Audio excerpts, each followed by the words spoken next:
നമസ്കാരം യുവർ ഡോക്ടറിന്റെ ഇന്നത്തെ എപ്പിസോഡിലേക്ക് എല്ലാവർക്കും സ്വാഗതം. നമ്മളിതാ എത്തിയിട്ടുണ്ട്. നമ്മുടെ പ്രേക്ഷകർക്ക് സംശയങ്ങൾക്കും ക്ലാരിഫിക്കേഷൻസിനും വേണ്ടി താഴെ കാണുന്ന നമ്പറിൽ വിളിക്കാവുന്നതാണ്. 0529611333 എന്നുള്ള നമ്പറിലേക്കാണ് വിളിക്കേണ്ടത്. നമ്മളോടൊപ്പം ഇന്ന് ജോയിൻ ചെയ്തിട്ടുള്ള doctor Sharda Brata Ghosh. She is the head of department and specialist OBS and Gyne, cosmetic gyne surgeon and keyhole surgeon, right? I don't know exactly the name, the technical name. So she's basically from Saudi German Hospital, Dubai. Welcome to the show, doctor. Thank you. It's my pleasure to come over here. I'm really sorry that I don't know the technical terms to explain. That's why I just read it from here. It's Head of Department, Specialist OBS and Gyne. Yes, I'm the head of the department in OBS and Gyne. I'm a laparoscopic and a cosmetic surgeon as Laparoscopic. well. That is the keyhole surgery. Yes. That's a keyhole surgery. We put only few holes in the tummy of the woman, and with these holes we can take out whatever pathology the patient has. Okay. The beauty of the surgery is that only it doesn't give any scars to the patient, and the recovery is very fast. Nowadays, even this is used for delivery, I guess, cesarean. No. It's different? Yes, that's different. In keyhole surgery, the size of the holes are ranging from 5 millimeters to 10 millimeters. Oh, so okay. it's that small Millimeter. size. That's millimeter we are telling. Oh, okay. So almost scarless surgery. All right. Although cesarean section we do a very perfect job, and it's now almost scarless cesarean sections also we are doing. All right. അപ്പോൾ പ്രേക്ഷകരുടെ ശ്രദ്ധയ്ക്ക് today we'll be talking about the menstrual issues in ladies, right? Yes. Menstrual problems. എന്ത് gynaecology related ആയിട്ടുള്ള എന്ത് സംശയങ്ങൾക്കും നമ്മുടെ പ്രേക്ഷകർക്ക് വിളിക്കാവുന്നതാണ്. She'll be answering to all your queries. So doctor, basically what is the major menstrual related issues in ladies? Yeah, if we see from the adolescent, when the child gets her menarche, these can be irregular, and sometimes it can be heavy flows also. Okay. So sometimes the child is so shy that she doesn't want to tell her mother. So nowadays in schools, the teachers are teaching them about all these changes which she is going to develop, but sometimes the child is unable to tell the parents. But it is also our duty to know from the child that what is happening to her. Sometimes the period can be very heavy. Sometimes there can be an underlying pathology, sometimes ovarian tumors, which could lead to menstrual irregularities. So as the child is getting menarche, we should be asking her, and we should make it more obvious or frank to the child, so that it is nothing different which is happening. This is a normal physiological change which is going to happen. So any problem like menstrual heavy bleeding, all can be taken care by the doctor. Sometimes we need to do some investigation like checking for the ultrasound, seeing the uterus and the ovaries if there is any problem. It all can be taken care. Only thing is that we should be making it more obvious to the child, so that the child is open and can discuss with the doctor or the parent or the teacher. All right. Whenever we think about this menstrual issues and gynecology related issues, the first thing comes into our mind is cyst. Right. What is a cyst actually? Actually, in the ovary, there are, to start with, it's a follicle. It's a follicle. Every cycle, every month, a woman forms a ovarian follicle. Once it reaches to its maximum size, then it ovulates, and it forms a corpus luteal, and it regresses then. Okay. Which is normal. But sometimes this follicle keep on growing. Up to a size of 5 centimeter, we can sometimes ignore it. It is if it is containing only fluid like water-filled cyst, but sometimes these cysts can be dangerous also. Okay. Like solid, showing high vascularity, like blood vessels, which can be tumorous. Tumor also. Okay. Which there is a different age group in small children also, like in teenagers, when they start menstruating, or even younger women, children can also get these cysts, but these will show some changes. Sometimes a cyst can grow huge in size and can give abdominal pain, menstrual irregularities. But if you are feeling any pain or irregularities, it's always good to do a checkup with the doctor. It's also recommended that all the women should do an annual checkup with their gynecologist, so that they are screening for the cervical cancer, even for the breast cancer they can do the ultrasound, and for the uterus and ovaries they are checking with their doctor, so that annually if we are taking care of ourselves, all the things are noted. so it can be taken care. All right. So the cyst is same as the cancer or tumor? No. it's Most of the different. cysts are benign. That means 95 to 98% those are not cancerous. Okay. So we should be relieved that actually we are not going to have or we are having something. It's only important to check that is there any problem. So you can check with the doctor. They will also do some investigation, ultrasound, blood test to check that whether it is normal or abnormal. Most of the cyst regresses with due course of time. Within 2-3 months, they usually regress if they are normal. Okay. So just checking for a couple of months, it should be fine. Will it affect like a person's delivery or the? No, usually as these cysts are benign and normal functional cysts, they will not cause any problem. Okay. So even if it's there, we can like. Yeah, if it is a normal small size cyst, usually it regresses, it doesn't cause any problem. Okay. And how about PCOD? PCOS is a very upcoming, like we see that it's a many people, many children are having this one. We can say this is a pandemic which is arising, but we do not know why is it so. Is it our food habits, our like day to day lifestyle which is actually causing this? Polycystic ovary syndrome is the presence of multiple cysts in the ovary.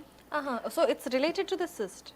The polycystic, the cyst size is between 2 to 10 millimeters. These are multiple, about 10, more than 10 in numbers. Cyst is only when a big cyst is there in the ovary. Polycystic, there are many cysts which are there in the ovary, but these are very small in sizes. What happens because of this polycystic ovary? The woman has irregular periods, menstrual abnormalities, some hormonal changes which can lead to acne, hirsutism, all these things. Okay. Yeah, sometimes it can also lead to like subfertility, but all these things can be managed. It is like people get, many of my patients come and tell that I have been told that I am having PCOS, will I ever have a baby or no? So it's not like that, you know, it's a, sometimes it can be a very mild issue, and with just lifestyle changes and food habits, everything can be fine, absolutely. Okay. So when I was getting fat, you know, someone told me that you should check your PCOD, maybe thyroid, all this stuff. That's why I just asked you, is PCOD like PCOD can change our like you know physique and all? Yes, as in polycystic ovaries, the hormonal imbalance is there, but that many times it is due to genetic inheritance, but many times it is not otherwise also. So as we are taking care of our physical health, exercising and producing right type of hormones, if we are eating lot of fat and that is converted to hormones, that will definitely lead to some changes which may lead to the PCOS. So if we are by exercising, we are changing this type of fat to different type of fat, and we are metabolizing this fat, this will not happen. What are the remedies for this PCOD?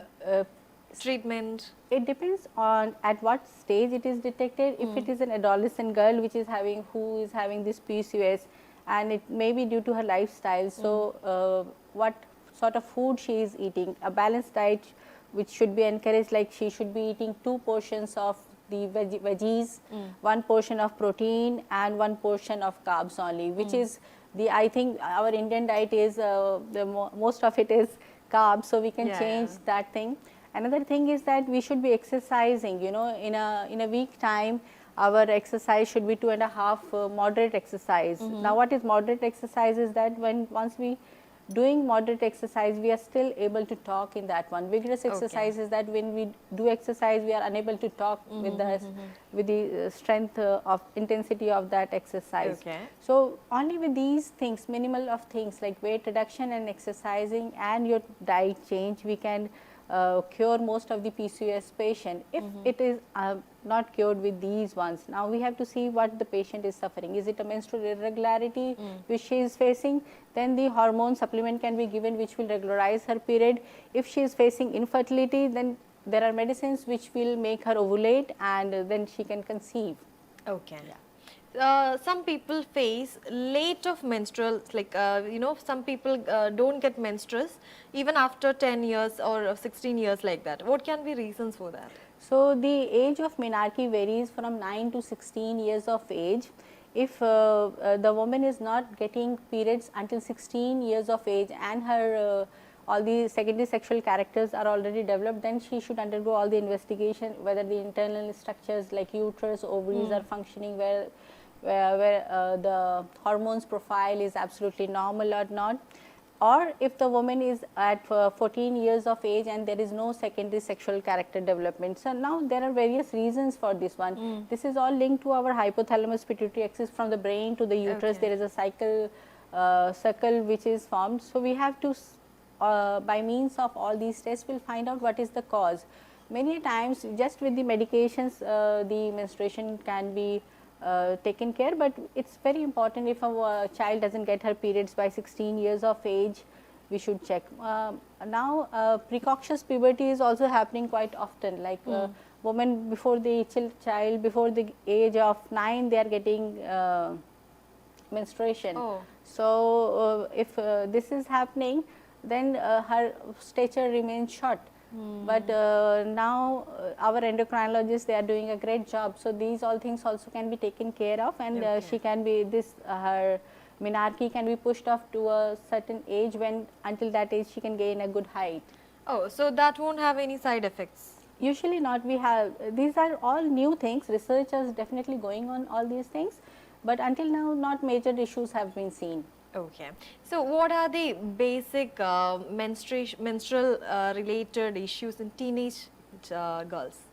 Many girls do not get their periods regular. It is usually the interval is quite large, you know, they are getting separated for, but sometimes they are also facing heavy bleeding, abnormal, and this disturbs their studies. So if they are not getting regular periods, usually in first 2 to 3 years after her menarche, it takes time to settle for the from the hypothalamus pituitary axis. It should make a coordination, and usually it establishes the menarche by 2 years after the menarche, the cycle established.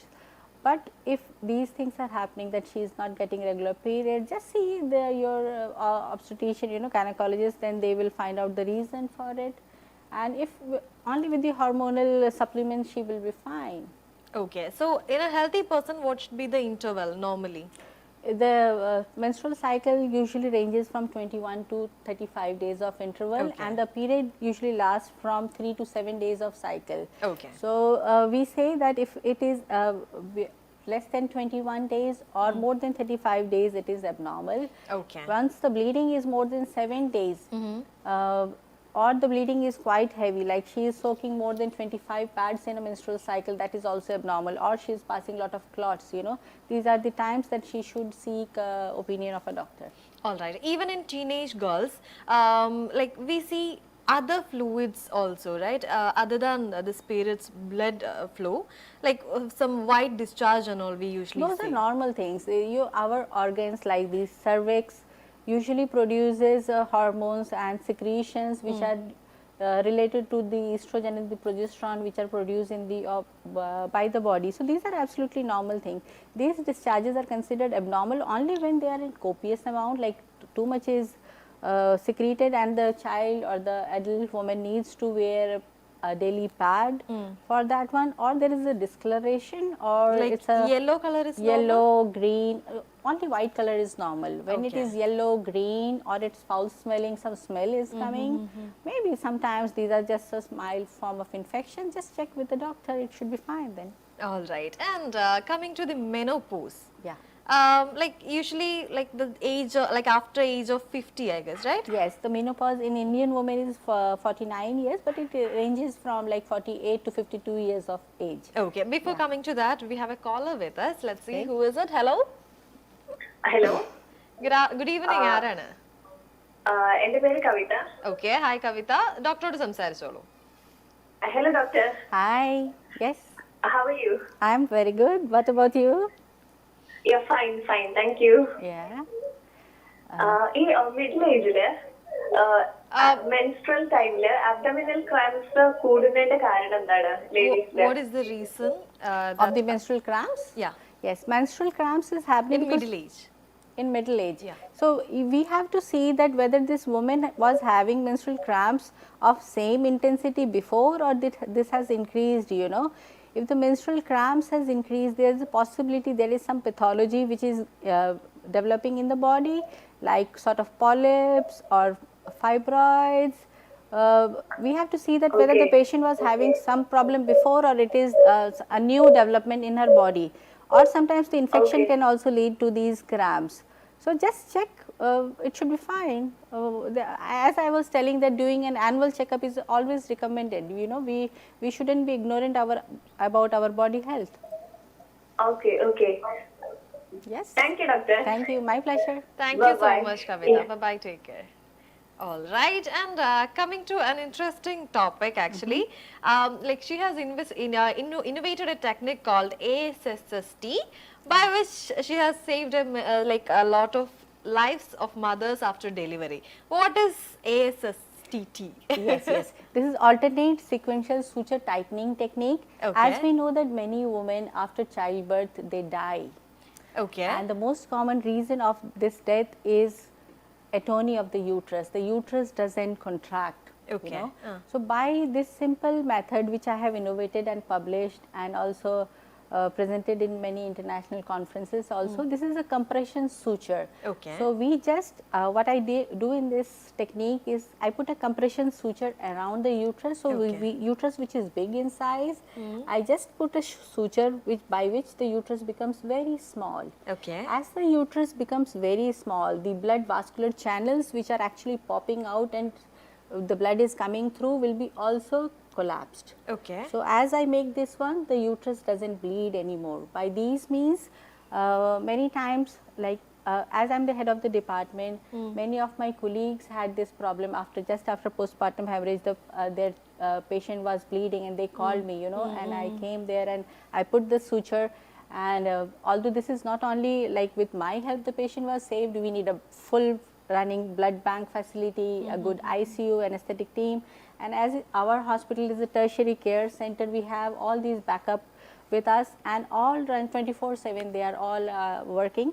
So with all these things, the patient was not only rescued for her life, but also for she was having the uterus, you know, so that she can have more children if she wants to have in later on. Okay. This So- ASSTT is a surgical procedure. It's a surgical procedure. Okay. This is usually done soon after the delivery, or See, there are many methods by which we can just manage this problem of atony. 80% of the women who are bleeding after delivery is due to atony of the uterus.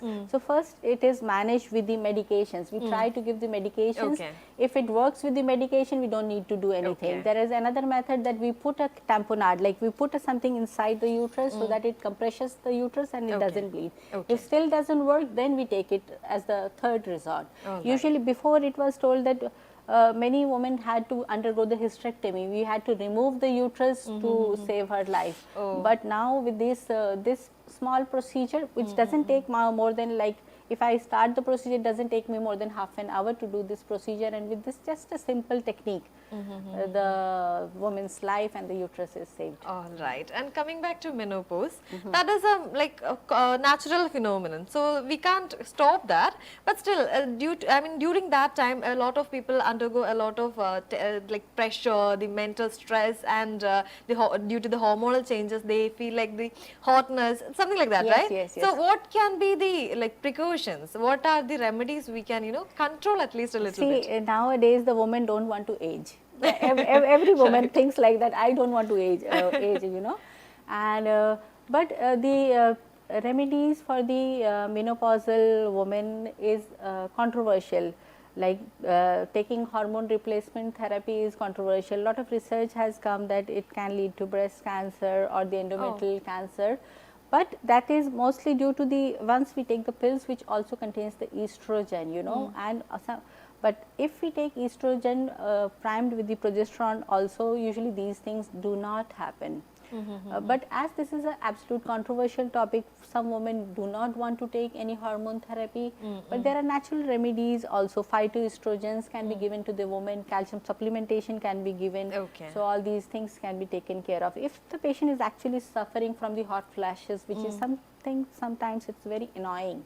So these women can be given these hormone replacement therapy, and after some time it can be withdrawn slowly as well. All right. So menopause feel ചെയ്യുന്ന ആർക്കെങ്കിലും ഒക്കെ ഉപകാരപ്പെട്ടു എന്ന് വിചാരിക്കുകയാണ്. And coming to another problem due to fibroid ovarian cyst or cancer by keyhole surgery by like laparoscopy. Yes. So what is that like or fibroid ovarian cyst? Yes, so by laparoscopic surgery, all these can be treated. As the woman was asking that she is feeling cramping, you know, it can be a possibility that she is having a fibroid, or the other woman also having fibroid. Fibroid will lead, can cause many problems. Like menorrhagia, like heavy bleeding, pain in the abdomen. Sometimes big fibroids can be also the reason for infertility. So these fibroids can range, go up to size of 20-30 centimeters even. But with these keyhole surgery, which I am telling that 5 to 10 millimeters only, not even centimeters, you know, these small surgeries, we put laparoscope, small thin instruments go, which are like telescope sort of thing, and we separate this fibroid from the uterus, and we, with these holes, we take by small pieces from the body. So this whole fibroid can be removed with these all small holes, even for the ovarian cyst also. Okay. Nowadays, all the surgeries which were done before with laparotomy, like full incision which were given before, we don't need to do it. All surgeries can be done by laparoscopic surgery. All right. Going back to another caller, doctor. Hello. Hello, hi. Hi. Good evening. Good evening. Yes. Arana. Deepa. Deepa. Yes. You can talk to the doctor. Yeah. Hi, doctor. Just wanted to check, like, what are the reasons for early menopause? See, now the early menopause, I have seen that our Indian subcontinent are getting quite early the menopause nowadays. The reason behind it, whether they have been exposed to some sort of medications in their whole life that they are getting this menopause, or they have faced the infertility problem, so that they have taken a lot of ovulation induction drugs, which has led to these menopause, early menopause. But usually the menopause age is around 49 in Indian women. So usually the menopause should be around that age. Yes. So what happens if something related to this in the age of early 30s? Yeah, now we have to see that if she is actually has menopause now, and whether she is married, she is wishing for a pregnancy by the means of IVF, in vitro fertilization. If the woman actually has attained their menopause, and we see antral follicle count of her anti-Mullerian hormone levels also, which we can find out how up to what level her ovaries are either functioning, not functioning, and how low level it is, you know. So Okay. yeah, with these tests we can come to know that how much her ovarian reserve is there. If she is wishing for any further fertilities, she can undergo IVF treatment, and most of the time they attain babies. So they shouldn't be just hiding their problem, they should seek help for their problem. Okay, totally understand. Yeah, thanks a lot, doctor. Thank you so much, dear. Bye bye. Yes അപ്പോൾ എന്തായാലും എൻഡിലേക്ക് കടക്കാണ് നമ്മൾ വൈൻഡപ്പിലേക്ക്. But before that final question doctor, like some people take pills to control the cramps during periods. Is it actually good? Yes, it depends on, like, see, the cramping is happens sometimes mostly because the endometrium is trying to come out of the uterus, and the uterus is trying to shut it off, you know. But we have to see how severe is the cramping. Okay. Sometimes a child may be vomiting, throwing up, and she is unable to go to school. If this is her level of like pain, we should score the pain. If anything more than 5, then I think she needs some analgesics to relieve this pain. But some more, we need to also check why this pain is happening. There are sometimes some cases like endometriosis, some pathology inside, which may be the reason for her this severe sort of dysmenorrhea, you know, severe pain which she is having. So all these things can be taken care. Just checking with the doctor will sort out your problem. All right. Unfortunately, the episode is winding up here. I know a lot of questions you may have. എന്തായാലും നമ്മുടെ പ്രേക്ഷകർക്ക് കുറച്ചെങ്കിലും നമ്മൾ അങ്ങോട്ട് convey ചെയ്യാൻ പറ്റിയെന്ന് വിശ്വസിക്കുകയാണ്. Doctor, a lot more questions to ask even. But still, unfortunately, we are winding up this episode here. എന്തായാലും നമ്മുടെ പ്രേക്ഷകർക്ക് ക്ലിയർ ആയെന്ന് വിശ്വസിക്കുകയാണ്. That was Dr. Sharda Bhrata Ghosh from Saudi German Hospital with us. നമ്മുടെ ഈ ഒരു എപ്പിസോഡിൽ thank you so much doctor for being here and spending half an hour with It's my pleasure as well. Thank you. Thank you so much. നമ്മളിപ്പോൾ ഈ ഒരു episode wind up ചെയ്യാണ്. മറ്റൊരു എപ്പിസോഡുമായി വീണ്ടും കാണാം. Till then, this is Nisha signing off from your doctor from NTV US #1 Indian television channel. Bye bye. ജനങ്ങൾക്കൊപ്പം വാർത്തയ്ക്കൊപ്പം നന്മയോടൊപ്പം NTV UAE to the world.